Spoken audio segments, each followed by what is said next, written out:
A very good morning to all of you. आप सभी को राधे राधे। आज 23 नवंबर 2021 के करंट अफेयर इस पर्टिकुलर वीडियो में हम पढ़ने वाले हैं। स्टार आईक्यू चैनल पे आप सभी का बहुत बहुत स्वागत है। चैनल को सब्सक्राइब और वीडियो को लाइक करना बिल्कुल भी मत भूलिएगा। आप लोग मुझसे पढ़ना चाहते हैं अनअकैडमी पे तो डिस्क्रिप्शन बॉक्स में दिए गए मेरे प्रोफाइल लिंक पे क्लिक कीजिएगा, मुझे अनअकैडमी पे फॉलो कीजिएगा और मेरी हर क्लास फ्री में देखने के लिए आप लोग मेरा अनलॉक कोड इस्तेमाल करिएगा जो कि क्या है, star IQ।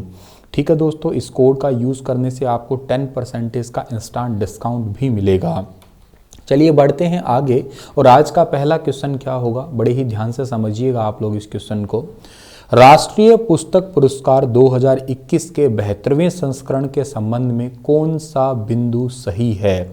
Which point are correct regarding the 72 edition of national book award 2021? तो इसका सही आंसर क्या रहेगा उसको पढ़ते हैं हम लोग। मलिंडा लो ने अपने उपन्यास last night it the Telegraph club के लिए कथा साहित्य 2021 का राष्ट्रीय पुरस्कार जीता है। ये बात है पहली इसके अंदर।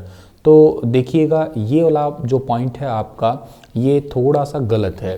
क्या गलत है सर? मलिंडा लो ने अपनी किताब है, उपन्यास की बजाय किताब है, last night at the Telegraph club, इसके लिए युवा साहित्य 2021 के लिए राष्ट्रीय पुरस्कार जीता है। ठीक है, मतलब साहित्य का 2021 राष्ट्रीय पुरस्कार नहीं जीता है, ये युवा साहित्य के लिए 2021 का राष्ट्रीय पुरस्कार मलिंडा लो को मिला है। तो ये जो पॉइंट आपका पहला है ये गलत है, सही नहीं है। टिया माल्सन ने all that she carried the journey of Ashley's sack a black family keepsake नामक अपनी किताब है, इसके लिए नॉन फिक्शन का 2021 का राष्ट्रीय पुरस्कार जीता है। हाँ, ये बात ठीक है, बिल्कुल सही है, आपको सीधी सीधी याद करनी है।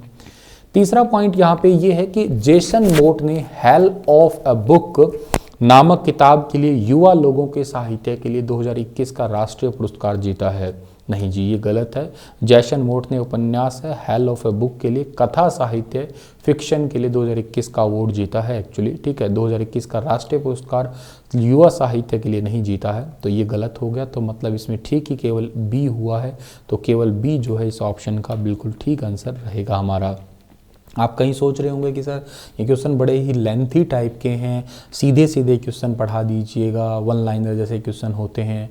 कुछ एक आधे क्वेश्चन आप लोग इस लेवल के पढ़ लीजिएगा, अभी थोड़ा अजीब लगेगा आपको, लेकिन जब आप कॉम्पिटिटिव एग्ज़ाम में बैठोगे तो पहले से ऐसे क्वेश्चनों की प्रैक्टिस अगर कर रखी होगी तो आप लोगों को एग्ज़ाम क्रैक करने में आसानी मिलेगी। और प्लीज़ इस चीज़ से पहले से ही फोकस हो जाइएगा, ऐसे क्वेश्चन आने की संभावना आजकल के पेपरों में धीरे धीरे बढ़ती ही जा रही है। ज़्यादा क्वेश्चन तो नहीं है, लेकिन एक दो क्वेश्चन रोज़ आपको मैं करवाया करूँगा ऐसे ऐसे वाला। ठीक है, तो ये 2021 के राष्ट्रीय पुस्तक पुरस्कार के विजेताओं की लिस्ट है, आप इसका स्क्रीनशॉट अपने पास रख लीजिएगा, ये काम बहुत आएगा आप लोगों को। ठीक है ना। अच्छा डियर, आप लोगों के लिए इंपॉर्टेंट ये है क्या कि उपन्यास है एक हेल ऑफ ए बुक, इसके लेखक का नाम क्या है? जेसन मोट। अच्छा, एक है गैर फिक्शन के लिए जो है ना देखा जाए तो ऑल दैट शी कैरिड, ये है टिया माल्सन, इसके लेखक है। युवा जन साहित्य श्रेणी के लिए last night at the Telegraph club Malinda Lo है।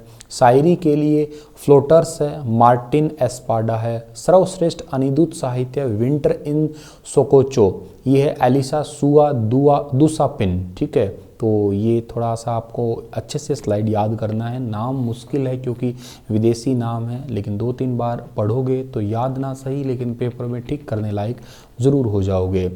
राष्ट्रीय पुरस्कारों के बारे में बात करते हो तो इनकी स्थापना 1950 में की गई थी और नेशनल बुक फाउंडेशन के द्वारा जो है ना ये दिए जाता है। अमेरिका के अंदर जो है ना इसका हेडक्वार्टर है। विश्व विरासत सप्ताह के संबंध में कौन कौन सा पॉइंट ठीक है वो बताना है हमें। Which point are correct regarding world heritage week? तो चलिए पढ़ते हैं हम लोग। सबसे पहला पॉइंट है कि विश्व विरासत सप्ताह हर साल 19 से 25 नवंबर तक पूरे भारत में मनाते हैं। हाँ, बिल्कुल ठीक पॉइंट है। देखो ये क्वेश्चन में आंसर आपको है, या क्वेश्चन में भी एक क्वेश्चन है, आपसे पूछ ले कि विश्व विरासत सप्ताह हर साल कब मनाते, तो आंसर रहेगा 19 से 25 नवंबर तक पूरे भारत में मनाते हैं। सही बात। दूसरा पॉइंट पढ़ते हैं हम लोग यहाँ पे कि भारत में 1200 स्मारक भारतीय पुरातत्व सर्वेक्षण आर्कियोलॉजिकल सर्वे ऑफ इंडिया द्वारा संरक्षित है और महाराष्ट्र ASI संरक्षित स्मारकों की संख्या सबसे ज़्यादा है। तो ये पॉइंट जो है ना आपका यहाँ पे गलत है, सही नहीं है ये वाला पॉइंट। भारत के अंदर लगभग 3691 स्मारक जो है ना ये संरक्षित है और सबसे ज़्यादा संख्या महाराष्ट्र में नहीं है, यूपी के अंदर है। कितनी है? 745 है, यूपी के अंदर सबसे ज़्यादा है। तो ये पॉइंट तो गलत हो गया। तीसरा पॉइंट पढ़िए, भारत में 40 विरासत स्थल को यूनेस्को के विश्व धरोहर स्थलों के रूप में लिस्टेड किया गया है, जिनमें से 32 सांस्कृतिक है, 7 प्राकृतिक है, 1 मिश्रित स्थल है। हाँ ये ठीक है। तो ए और सी ऑप्शन जहाँ पे भी ठीक है वो ठीक है। ये पांचवा ऑप्शन जो है यहाँ पे अप्रोप्रिएट है हमारा वर्ल्ड हेरिटेज वीक 19 से 25 नवंबर 2021 के बीच में। ये पॉइंट आपको मैंने अभी बताया, 1925 नवंबर के बीच में पूरे भारत में लगभग 3691 आर्कियोलॉजिकल सर्वे ऑफ इंडिया द्वारा संरक्षित साइट है। सबसे ज़्यादा यूपी में है, 745 है। भारत में 40 विरासत स्थल यूनेस्को के विश्व धरोहर में शामिल है, जिसमें 32 सांस्कृतिक, 7 प्राकृतिक और 1 मिश्रित स्थल के अंदर आता है। आर्कियोलॉजिकल सर्वे ऑफ इंडिया है, इसके महानिदेशक का नाम है वी विद्यावती और इसका हेडक्वार्टर न्यू दिल्ली के अंदर है। अगला सवाल है कि विश्व शौचालय दिवस 2021 का विषय क्या है, जो हर साल 19 नवंबर को मनाते हैं। तो अब आपके लिए बहुत सिंपल सवाल आने वाले हैं सारे ही। इसका सही आंसर रहेगा वैल्यूइंग टॉयलेट्स, ठीक है ना, वैल्यूइंग टॉयलेट्स, यानी कि चौथा ऑप्शन सही है इसका हमारा। 2021 का ये मनाया गया था। इसका थीम आपको बता दिया, वैल्यूइंग टॉयलेट्स है, हर साल मनाते हैं। बस सीधा सा इसका उद्देश्य इतना ही है कि टॉयलेट की महत्वता के बारे में बताना, इसकी साफ़ सफाई की महत्वता के बारे में बताना, ठीक है ना। यूएनओ जो है ना इसे सेलिब्रेट, एक्चुअली जो है ना एक डिपार्टमेंट है संयुक्त राष्ट्र महासभा का, UNGA इसको कह सकते हो आप। विश्व शौचालय संगठन के द्वारा इसे स्थापित किया गया था, साल 2001 में जो है ना इसे स्थापित किया गया था, ठीक है। तो ये पॉइंट आपको याद रखना है। और पहला संयुक्त राष्ट्र का विश्व शौचालय दिवस मनाया गया था 19 नवंबर 2013 को, ठीक है। भारतीय सेना में ग्रुप कैप्टन अभिनंदन वर्धमान को निम्न में से किस पुरस्कार से सम्मानित किया गया है। तो इस अवार्ड का नाम है वीर चक्र सम्मान, यानी कि सवाल का ए ऑप्शन सही रहेगा, वीर चक्र। अभिनंदन वर्धमान ने बालाकोट एयर स्ट्राइक के बाद पाकिस्तानी लड़ाकू विमान F-16 को मार गिराया था। उस समय अभिनंदन विंग कमांडर थे। भारतीय सेना में ग्रुप कैप्टन की रैंक कर्नल के बराबर ही होती है और जब अभिनंदन ने पाकिस्तानी फाइटर प्लेन को मार गिराया उस वक्त वह 51 स्क्वाड्रन का हिस्सा हुआ करते थे। और एक बात आप कमेंट में लिखिएगा, हरियाणा के अंबाला की कौन है जिनको युद्ध शक्ति मेडल दिया गया था। तो बता सकते हो तो बताइए, इतना बड़ा हिंट तो आपको दे दिया। उन्होंने इनकी हेल्प की थी उस टाइम पे, इसलिए पहली महिला है जिनको वो मेडल मिला है। अब तक किसी महिला को वो मेडल नहीं मिला हुआ। अगला सवाल है हमारा कि हाल ही में बैडमिंटन विश्व महासंघ ने किसे लाइफ टाइम अचीवमेंट अवार्ड से सम्मानित किया है। तो लाइफ टाइम अचीवमेंट अवार्ड से सम्मानित किया है प्रकाश पादुकोण को। डी ऑप्शन सही है इस सवाल का हमारा। भारत के दिग्गज बैडमिंटन खिलाड़ी है प्रकाश पादुकोण। इनको बैडमिंटन विश्व महासंघ ने इस साल का लाइफ टाइम अचीवमेंट अवार्ड के लिए चुना है। इनका नाम दुनिया के पूर्व नंबर 1 एक खिलाड़ी और विश्व चैंपियनशिप में पदक जीतने वाले भारतीय पादुकोण को 2018 में जो है ना लाइफ टाइम अचीवमेंट अवार्ड दिया गया था। और भारतीय बैडमिंटन संघ ने लंबे समय के बाद इस सम्मान को देने के लिए इनको मांग करता ही रहा है प्रकाश पादुकोण को, अब इनको मिला है। तो ये बात आपको याद रख लेनी है प्रकाश पादुकोण से। अगला सवाल है कि भारतीय फुटबॉल की आवाज़ के नाम से पहचाने जाने वाले निम्न में से किस खिलाड़ी का लंबी बीमारी के बाद में निधन हो गया है।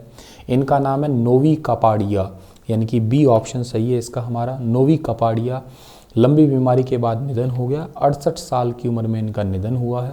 कपाडिया लंबे समय तक दिल्ली यूनिवर्सिटी के खालसा कॉलेज में अंग्रेजी के प्रोफेसर रहे हैं। नोवी कपाडिया भारतीय फुटबॉल टीम पर एक किताब लिखी है बेयर फुट टू बूट्स, ये काफ़ी ज़्यादा चर्चा में रही थी और इस किताब में कपाडिया को भारतीय फुटबॉल और उसके इतिहास के बारे में जानकारी दी है। इसी वजह से इनको भारतीय फुटबॉल की आवाज़ के नाम से पहचाना जाता था। अब ये इस दुनिया में नहीं रहे। किस बॉलीवुड अभिनेता को महाराष्ट्र का कोविड वैक्सीन एम्बेसडर बनाया गया है। तो ये हैं सलमान खान। सलमान खान को बनाया गया है कोविड वैक्सीन का ब्रांड एम्बेसडर। महाराष्ट्र के जन स्वास्थ्य मंत्री का नाम है राजेश टोपे। इन्होंने जो है ना मुस्लिम बहुल समुदायों में एंटी कोरोना वायरस वैक्सीन देने के थोड़ा सा हिचकिचाहट सी है और सरकार लोगों को टीका लगवाने के लिए बॉलीवुड अभिनेता सलमान खान की मदद लेगी। टीके लगाने की संख्या के मामले में महाराष्ट्र सबसे आगे है, लेकिन कुछ क्षेत्रों में टीकाकरण बहुत स्लो है। तो जो इनके फैंस हैं अब तो इनकी बात मानेंगे नो डाउट, ठीक है। चलिए आप लोग मुझे कमेंट सेक्शन में ये लिख के बताइएगा कि महाराष्ट्र राज्य के कौन कौन से उत्पाद हैं जिनको जीआई टैग मिला हुआ है, ज्योग्राफिकल इंडिकेशन। रिसेंटली जैसे सफ़ेद प्याज को जीआई टैग मिला था महाराष्ट्र के, तो आप ऐसे बताइए कौन कौन से ऐसे उत्पाद हैं जिनको जीआई टैग मिला हुआ है, लिस्ट करिएगा कमेंट में। हंसते मुस्कुराते रहिएगा, कल फिर हाजिर होऊंगा लेटेस्ट अपडेट के साथ में। तब तक के लिए स्टार IQ चैनल पे जुड़े रहिए। रात को 9 बजे हर रोज़ क्लास होती है लाइव मेरी, उस क्लास को ज़रूर देखा करें आप लोग स्टार IQ पे। धन्यवाद।